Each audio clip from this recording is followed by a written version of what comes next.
On the edge of human space, where the stars grew thin and the dark stretched long, the Viridia outpost clung to a rocky moon like a rusted nail. Rain fell there almost every night. Not water, but a fine acidic mist that hissed against metal and left pale scars on the walkways. It was during one of these quiet, dripping nights that the alarm bells rang. A small escape pod, blackened and cracked, tumbled out of the sky without warning. It missed the main landing zone by half a kilometer and skidded through the red mud before coming to rest near the eastern fence. No signal, no ID, just silence and steam. Within minutes, a squad of outpost guards stood around the pod, rifles ready. The hatch groaned open. Out stepped a figure so small they almost missed her in the fog.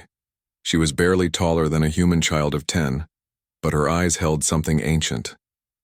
Her skin shimmered faintly, like oil on water shifting between silver and soft violet under the floodlights.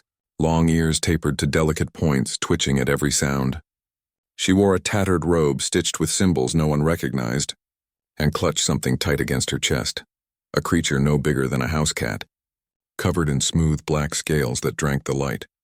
The guard shouted. She flinched, then raised her hand slowly. "I come in peace," she said, her voice thin but clear. Her standard was rough, syllables misplaced but understandable. "I need help." One of the guards, a grizzled man named Hask, lowered his rifle just a little. "Who are you?" She swallowed hard. "My name is Lyra Vane." She glanced at the scaled creature in her arms. It blinked up at her with golden eyes, then let out a low rumbling purr. "This is Kale, he is..." "Mine," Hask frowned. "You're not human." "No," she admitted. "But I mean no harm." "I swear it." They brought her inside. The outpost commander, a tired woman named Mara Lynn, met them in the medical bay. Mara was a xenolinguist by training, not a soldier. But on Viridia, everyone wore more than one hat. She studied the girl, Lyra, with quiet curiosity. There was fear in her posture, yes, but also a strange dignity, like a queen who'd lost her throne but not her pride. Mara offered her a blanket and a cup of warm broth. Lyra accepted both with careful thanks. Kale stayed curled in her lap, watching everyone with unblinking eyes. Over the next few days, Mara learned bits and pieces. Lyra came from a world far beyond the known star charts. Her people, she said, were called the Vane. Star shapers, she called them once, though she wouldn't explain what that meant. They were nearly gone now, hunted, erased. By who? Mara asked one evening as they sat in the dim light of the rec room. Rain tapped softly on the roof. Lyra's fingers tightened around her cup. "The Hollow Choir?" Mara had never heard the name. "What is that?" Lyra looked away. "It is not a thing you can fight with guns. It takes voices, memories, it leaves silence behind. Where it walks, nothing sings anymore." Mara didn't understand, but she didn't press. Instead, she focused on the basics: food, shelter, language. Lyra was quick to learn. She picked up slang within a week, mimicked accents with eerie precision, and laughed, really laughed, when Mara showed her old Earth cartoons. But at night she often stood by the observation window, staring into the void as if expecting something to come back for her. Kyle, meanwhile, became something of a mascot. The outpost kids adored him. He didn't breathe fire or roar like the dragons of human myth. Instead, he purred, played fetch with bolts and washers, and sometimes when no one was looking, his scales would glow faintly blue.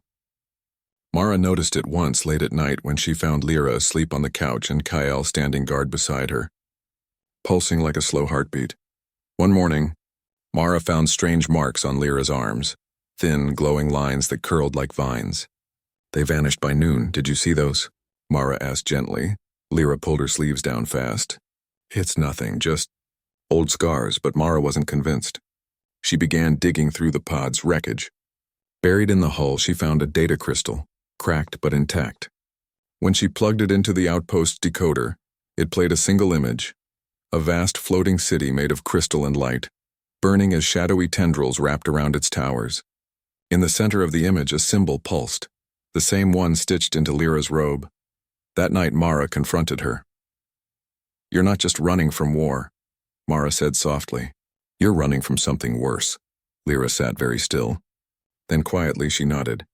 "My people tried to stop the choir. We built songs into the stars. We wove memory into light. But the choir, it learned to sing back. And its song was emptiness." She looked at Mara, eyes wide and wet. They are coming here, not soon. But they will find this place. They always do. Mara felt a chill that had nothing to do with the rain. Why tell me this? Because, Lyra whispered. You listen. Most humans shout, you hear. Over the next weeks, Lyra grew more restless. She practiced strange gestures in the yard, humming tunes that made the air ripple. Kale followed her everywhere, his golden eyes watchful. Sometimes, when Lyra slept, he would press his forehead to hers, and for a moment, both would glow softly. Mara began to suspect Kale wasn't just a pet. He was something more, a companion, a guardian, maybe even a part of her. Then came the nightmares. Lyra woke screaming 3 nights in a row, drenched in sweat, her skin covered in those glowing marks again. The 4th night, Mara stayed with her. As Lyra thrashed in her sleep, whispering words in a language that sounded like wind through glass, Kale climbed onto the bed and placed a clawed hand on her chest. A soft hum filled the room. The marks faded. Lyra calmed. Afterward, Mara asked, "What was that?" Lyra wouldn't meet her eyes. "Kyle helps me hold myself together. The choir. It tries to pull me apart even in dreams. He keeps me whole." Mara sat back stunned. This wasn't just a refugee child. This was a warrior, a survivor, and she was carrying something inside her, something the universe wanted dead. One afternoon, Lyra stood at the edge of the landing pad, watching a supply ship take off. Mara joined her. "You miss your home?" Mara asked. Lyra shook her head. "My home is gone, but I miss the stars that knew my name." She turned to Mara then, her expression serious beyond her years. "I know I seem young, but in my people's time, I'm practically grown human." Mara smiled faintly. "You say that like it's supposed to impress me." "It should," Lyra said, half joking, half pleading. "Because I might need your help soon. And I need you to believe I can do this." Mara studied her, the silver eyes, the trembling hands, the quiet strength beneath the fear. She believed her. But belief wouldn't be enough, not when the silence came, not when the stars stopped singing. For now, though there was rain and warmth and a small dragon purring on a blanket in the corner, and for a little while that was enough. Lyra stayed at Viridia for 6 more weeks. She helped in the gardens, taught the kids games from her world, and even fixed a broken comms array using nothing but wire and humming. Mara grew fond of her, more than fond. She felt like family. Then one morning Lyra was gone. No note, no pod. Just an empty bunk and Kale sitting by the door waiting. Mara searched the outpost. Nothing. She checked the logs. No ships had left. No signal sent. It was as if Lyra had vanished into thin air. Only Kyle remained, curled up in her old bed, eyes closed, breathing slow and steady. When Mara touched his scales, they were warm. And for the first time she heard it, a faint melody like a lullaby humming beneath his skin. She didn't understand it then. But years later, when the sky went quiet and the stars forgot their names, she would remember that sound. And she would know that Lyra hadn't run away. She had gone to war. 5 years had passed since Lyra vanished from Viridia Outpost. The rain still fell most nights, but the place had changed. New buildings rose from the red mud, solar panels glittered on every roof, and the population had doubled. Yet something was wrong. Not broken, just quiet. Too quiet, people spoke less. Laughter had grown rare. Even the children's games felt muted, as if everyone was holding their breath. Crops failed for no clear reason. Machines glitched without warning. Ships that left orbit sometimes returned empty, their crews staring blankly ahead, unable to remember their own names. The medics called it fade sickness. Mara Lynn called it something else. She remembered Lyra's warning. The hollow choir. Mara now led the outpost's science wing, but she spent most nights studying old data, replaying that cracked crystal image of the burning city, tracing the symbol over and over. She kept Kale's old blanket in her office. The dragon had stayed behind when Lyra disappeared, and for months he barely moved, just slept in her room, humming softly. Then one day he too was gone, vanished like mist at dawn. No one saw him leave. Now as silence spread like a slow poison, Mara felt a dread she couldn't name. It wasn't fear of death. It was fear of forgetting, of becoming nothing. Then, without warning, the sky split open. A ship descended. Not human, not known to any registry. It was sleek and black, shaped like a falling leaf, and it made no sound as it landed in the center of the main yard. No engines, no comms. Just stillness. The entire outpost froze. Guards raised weapons. Alarms stayed silent, as if afraid to speak. The ramp lowered.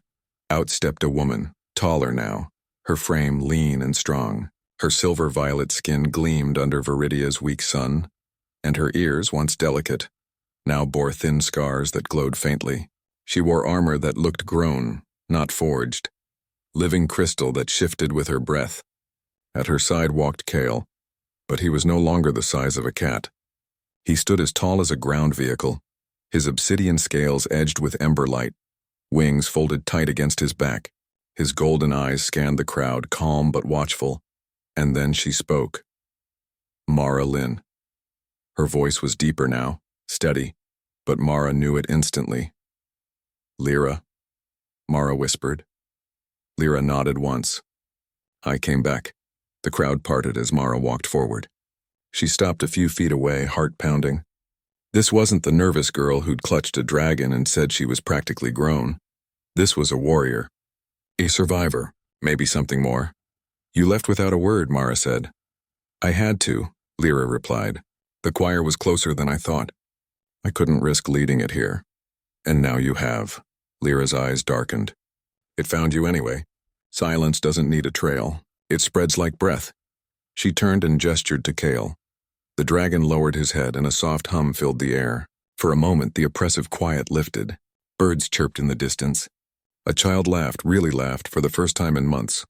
Mara felt tears sting her eyes. What do you want, Lyra? I need your help, Lyra said plainly. Not your weapons. Your voices. Your noise. Your songs, she explained quickly. The hollow choir wasn't a fleet or an army. It was a force, an ancient echo born from her people's failed attempt to control cosmic harmony. It fed on memory, on identity, on meaning. Where it passed, minds emptied. Civilizations collapsed not with explosions but with silence. But why us? Mara asked. We're just humans. We don't have your magic or your star songs. Lyra smiled faintly. That's why you might be the only ones who can stop it. She led Mara to her ship. Inside, walls pulsed with soft light and the air smelled like ozone and old forests. In the center of the main chamber floated a sphere of swirling darkness, the choir's echo captured in a containment field. When it takes someone, Lyra said, it doesn't destroy them. It unravels them. But deep inside a spark remains. A sound, a name, a lullaby. She pointed to the sphere. I've been gathering those sparks, but I can't rebuild them alone. I need a frequency the choir cannot consume. And I think it's human chaos, Mara frowned. Chaos? Your music, Lyra said. Your arguments. Your babies crying. Your old earth radio static. Your joy, your pain, your messy, loud, beautiful noise. The choir expects order. Harmony, but you sing off key on purpose, Mara almost laughed. So you want us to, what? Blast pop songs at it? More than that, Lyra said seriously. I need you to remember, to speak names, to tell stories, to be loud when the universe tells you to be quiet. That night, Mara called a meeting. She told the truth. About Lyra, about the choir, about the silence that was eating their minds. Some didn't believe her. Others were too far gone to care. But enough listened. Over the next few days, Viridia began to wake up. People played music from old speakers. Grandparents told stories to grandchildren. Lovers argued in the streets loudly, passionately. Children sang made-up songs at the top of their lungs. The outpost buzzed with life, raw and imperfect. Kale stood on the central tower, wings spread, absorbing it all. His scales glowed brighter with every laugh, every shout. But the choir responded. One evening, the lights flickered and died. Not from a power failure, from absence. The very idea of light seemed to fade. People stopped mid-sentence, eyes going blank. Mara watched a woman forget how to hold her baby. The child cried, but the sound was swallowed before it reached anyone's ears. Lyra appeared beside her, face grim. It's here. Above them, the sky darkened. Not with clouds, but with a void that pulled its sound itself. Stars winked out one by one. We can't fight it head-on, Lyra said. Not yet. But I know where to go. Where? The Bone Cathedral. Mara had never heard of it. It's a graveyard, Lyra explained. Built by my ancestors, a place where dead civilizations are remembered. If the choir has a weakness, it's there. She needed a crew. Volunteers. People who still remembered who they were. Mara stepped forward first. Then came Joss, a mechanic who played guitar in his spare time. Then Lena, a teacher who knew every folk tale from Earth's lost nations. Then Eli, a teen who'd kept a journal every day since the silence began. 6 in total. They boarded Lyra's ship at dawn. As it lifted off, Viridia looked small below, fragile but fighting. Kale curled around the hull like a living shield, his hum a steady pulse against the growing quiet. The journey took 3 days. Space felt heavier now, as if the void itself was listening. Inside the ship, they shared stories. Joss played songs. Lena recited poems. Eli read from his journal. Lyra listened, eyes closed, as if storing each word like treasure. Mara watched her. "You carry a lot, don't you?" Lyra opened her eyes. "I carry what's left. That's all any of us can do." On the 3rd night, they arrived. The bone cathedral hung in orbit around a dead star, a massive structure made of bone-white metal and shattered crystal. It looked like a cathedral, yes, but also a tomb, a library, a weapon. Towers twisted toward nothing and windows glowed with trapped light. As they docked, Kale let out a low growl. Not of fear, of recognition. "This place knows him," Lyra murmured. Inside, gravity shifted with every step. Walls whispered in forgotten tongues. Floors showed images of extinct species, some insect-like, some gaseous, some made of pure sound. All had fallen to the choir. They found a central chamber, a dome where a single pedestal stood. On it rested a human object, a small rusted music chip, labeled in faded English. "Lullaby for Baby Mia, 2042. Mara picked it up, stunned. "How is this here?" Lyra's eyes widened. "My ancestors collected echoes of all who resisted. They must have found this, and kept it." She plugged it into a port on the wall. A soft, crackling tune filled the room, simple, sweet, slightly off-key. A mother's voice singing to her child. Kyle shuddered. His scales flared bright gold. The whispers in the walls grew louder, then clearer, joining the lullaby. Tears ran down Lyra's face. "It's working, the song, it's stitching them back together." But then the floor trembled. The void outside pressed closer. The choir had followed them. "It knows we're here," Mara said. Lyra turned to her, eyes blazing. "Then we give it something to remember." She placed her hands on the pedestal. Kale pressed his forehead to her back. Light poured from them both, weaving with the lullaby. With the voices of the lost, with the messy, human noise Mara and her crew carried in their hearts. For the first time, the choir hesitated. It didn't understand the sound. It had no place for love that was clumsy, for songs that missed notes, for memories that were painful but still held tight. In that moment, Lyra understood the truth. They didn't need to destroy the choir. They needed to drown it in everything it could not erase.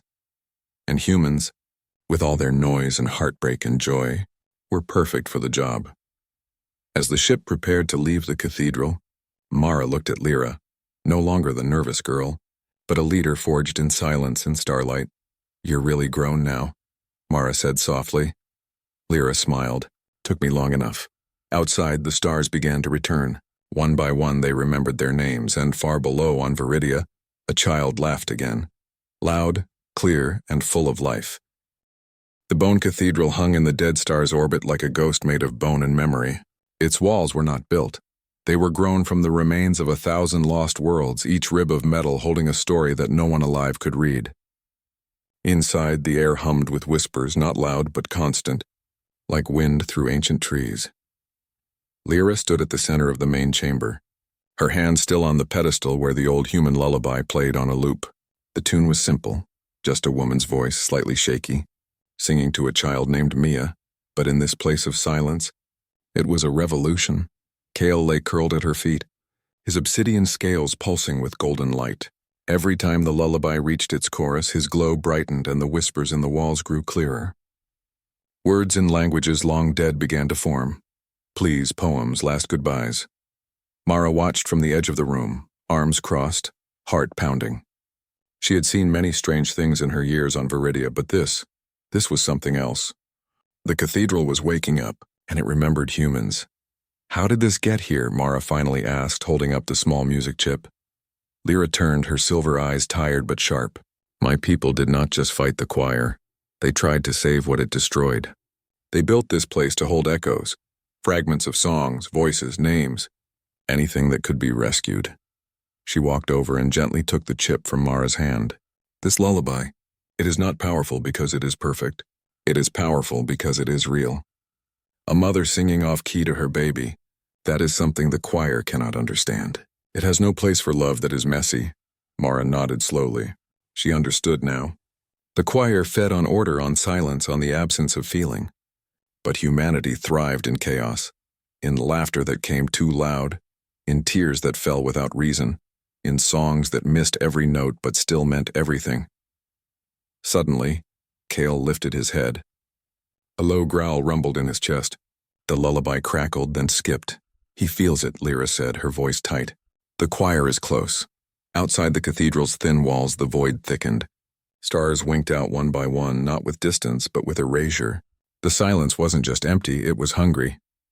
We need to move, Joss said, gripping his guitar like a weapon. Lena clutched her notebook full of old Earth tales. Where do we go? Lyra looked at the pedestal, then at Cale. There is a core chamber, deep inside. That is where the oldest echoes are kept. If we can reach it, we might find a way to turn the choir's hunger against itself. They moved quickly through twisting halls that shifted as they walked. Floors tilted without warning. Staircases appeared where none had been. The cathedral was alive, testing them. Eli, the youngest of the group, kept his journal open, scribbling as they went. It's like the building knows we're here, he muttered. It does, Lyra said. It remembers every soul that ever stepped inside. And it knows the choir has followed us. As they turned a corner, the walls began to bleed shadow. Not real shadow, something worse. It moved like smoke but carried no heat. Where it touched the floor, the metal turned dull, lifeless. Don't let it touch you, Lyra warned. It steals memory. One brush and you might forget your name. Cale stepped forward, spreading his wings. A soft hum rolled from his throat and the shadow recoiled.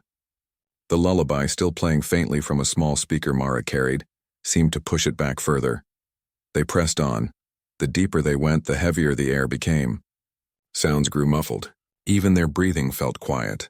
Lena started to stumble, her eyes glazing over. Lena! Mara grabbed her arm. I can't remember my sister's face, Lena whispered, panic rising. Lyra knelt beside her. Then tell me her name. Clara. Good. Say it again. Clara. Again. Clara, Clara, Clara. With each repetition, color returned to Lena's eyes. The shadow near her feet shrank back. This is how we fight it, Lyra said, standing. Not with weapons. With memory. With noise. With names. Finally, they reached the core chamber. It was vast. A dome of bone-white stone opened to the dead star above. In the center floated a sphere of pure darkness, swirling slowly. Around it, thousands of tiny lights blinked like fireflies, each one an echo. A saved voice. A rescued song. But something was wrong. The sphere was growing. The choir is feeding on the cathedral itself, Lyra said, horrified. It is using the echoes to become stronger. Mara stared at the dark sphere. Then we stop it. How Mara turned to her crew. We give it more than it can take. We overload it. She looked at Joss. Play your loudest song. Joss nodded, strummed his guitar, and launched into a raucous rock tune he'd written back on Viridia, full of shouting, feedback, and joy. Lena began reciting a Russian folk tale in a strong, clear voice. Eli read from his journal, about his first kiss, his fear of thunder, his dog back home. Mara stepped forward and sang. Not well, not beautifully, but loudly. She sang a nursery rhyme she'd learned as a child, off-key and proud. The lights around the sphere flickered faster. The darkness wavered. Lyra closed her eyes and placed her hands on Cale's head. Now, she whispered. Cale opened his mouth, not to roar but to sing. His voice was not sound as humans knew it. It was vibration, light memory woven into tone.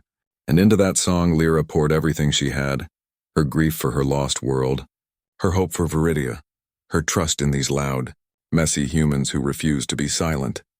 The lullaby from the chip joined them. The sphere shuddered. Cracks of golden light split its surface. For a moment, it looked like it might break apart, then silence, not the choir's silence. Real silence. The sphere was gone. The lights Around the chamber glowed steady and warm. The dead star outside seemed less dead. Cale collapsed, panting. Lyra sank to her knees beside him, exhausted but smiling. "We did it," Eli whispered. "No," Lyra said softly. "We only wounded it. The choir is not gone. It fled, but now it knows. It is not alone." Mara walked to the edge of the chamber and looked out at the stars. One by one they were returning, faint at first, then brighter. "What now?" she asked. Lyra stood, helping Cale to his feet. "Now we go back. We teach Viridia to sing louder, and we prepare. Prepare for what? For the day the choir comes again, and next time, we will be ready." As they made their way back to the ship, the cathedral seemed to sigh around them, a sound of relief, of gratitude. The walls no longer whispered in fear. They hummed with hope. Back aboard the ship, Mara sat beside Lyra as they left orbit. "You knew the lullaby would work," Mara said. "I hoped," Lyra admitted, "but I did not know. Humans are full of surprises." Mara smiled. "That's our specialty." Cale lay across the floor of the cabin, his scales still glowing faintly. The lullaby played softly from a speaker near his head. As Viridia came into view on the view screen, they saw something new. Lights. Not just power lights, but festival lights. Strings of color hung between buildings. Music drifted up from the surface, real music, loud and joyful. People were singing, dancing, remembering. Lyra's eyes filled with tears. They did not wait for us to save them. They saved themselves. Mara put a hand on her shoulder. "That's another human thing. We don't like being quiet." The ship descended through the red-tinged clouds. Below, a crowd waited, not with weapons but with open arms. Children waved. Elders smiled. Someone played a drum. Lyra took a deep breath. She was no longer just a refugee. She was a leader, and she was not alone. As the ramp lowered, Cale walked first, his head high, his hum blending with the music rising from the ground. Lyra followed, her armor gleaming, her heart full, and behind her, Mara Lynn stepped onto Viridia soil, ready to fight, not with guns, but with songs. Because in a universe that wanted silence, humanity would always be the loudest voice in the dark. The silence returned not with a bang, but with a sigh. It began in the outer farms of Viridia. Crops that had just started to thrive turned gray overnight, not dead, just empty, like they had forgotten how to be plants. Then the comms went quiet, not broken, just silent, as if no one on the other end remembered how to speak. People in the western sector stopped mid-sentence, eyes blank, hands still. They did not fall. They simply stood, waiting for a voice that would never come. Mara saw it first in a child. She was playing near the water tanks, singing a silly song about space cats. Then she stopped. Her mouth stayed open. Her eyes lost their spark. When Mara called her name, the girl did not turn. She did not blink. The hollow choir was back, and this time, it was not testing. It was finishing what it started. Lyra stood on the central tower, Cale beside her, wings half spread. The dragon's usual hum was gone. In its place was a low, worried growl. His golden eyes scanned the horizon, where the sky was turning the color of old ash. "They are afraid," Lyra said softly. Mara joined her, breath fogging in the cold air. "We all are." Lyra shook her head. "Not the people. The stars. The choir is singing to them now. And they are listening." Below, Viridia buzzed with frantic energy, but it was not the good kind of noise, the kind that came from joy or music. This was panic, shouting without meaning, running without direction. The choir fed on that too. Fear was just another kind of silence. "We need to gather them," Mara said. "Not soldiers, singers, storytellers, anyone who still remembers how to feel." Lyra nodded. "Call them. All of them." Word spread fast. Not through comms, those were failing, but through runners, through drums, through old-fashioned shouting. People came from every corner of the outpost. Musicians with battered instruments, grandparents with voices rough from years of lullabies, teens with portable speakers blasting songs from Earth's lost centuries.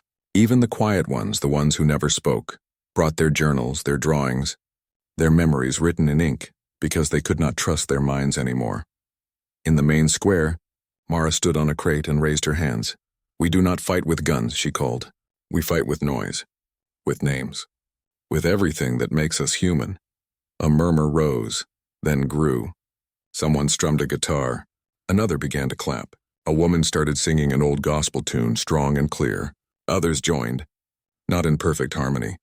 That was the point. Lyra watched from the edge of the crowd, Kale at her side. She closed her eyes and listened. This was not a song her people would have written. It had no structure, no cosmic balance. It was messy, loud, full of wrong notes and laughter in the middle of sad verses. But it was alive and the choir hated it. The sky darkened faster. The ash color spread like ink in water.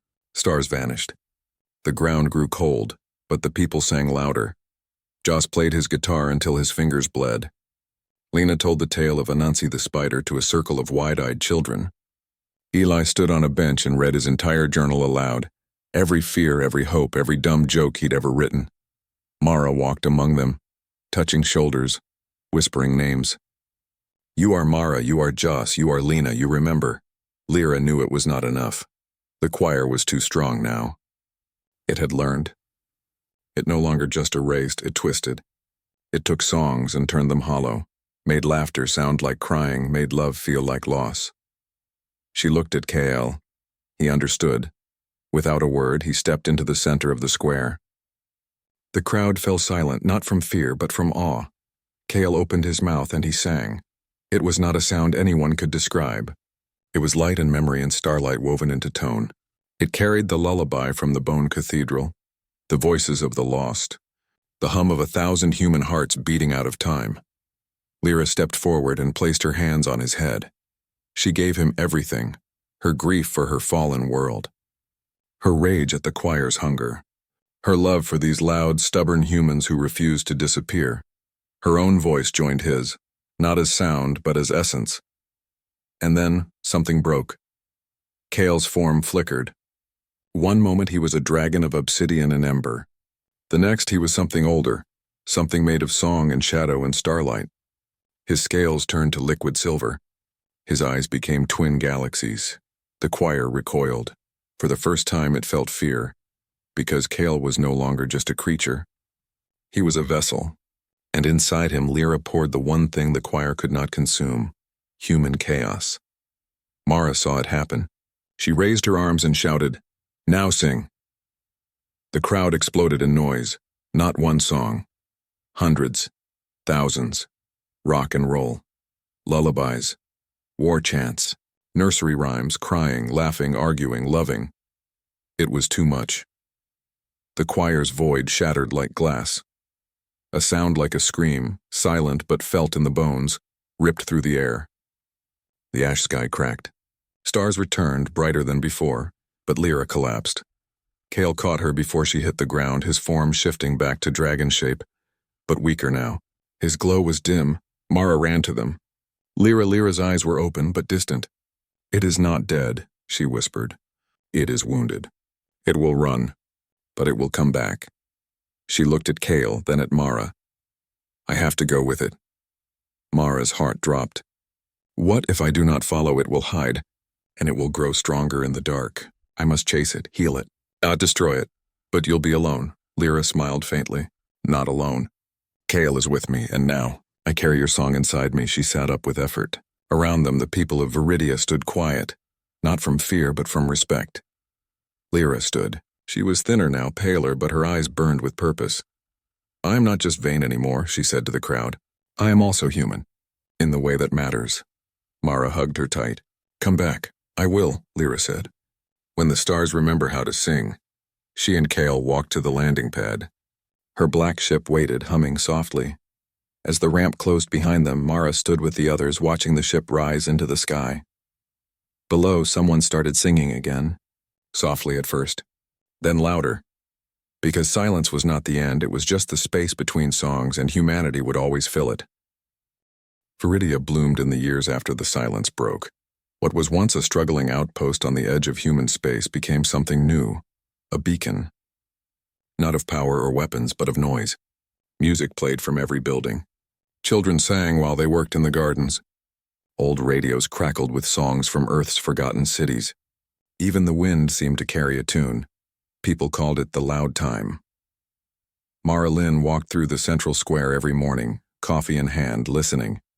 She heard laughter that rang too loud, arguments that ended in hugs, lullabies hummed off-key by tired parents. It was messy. It was beautiful. It was alive. Kyle stayed. After Lyra left, the dragon curled around the main spire like a living guardian. He did not speak, not in words, but he hummed, a soft, steady sound that kept the shadows at bay.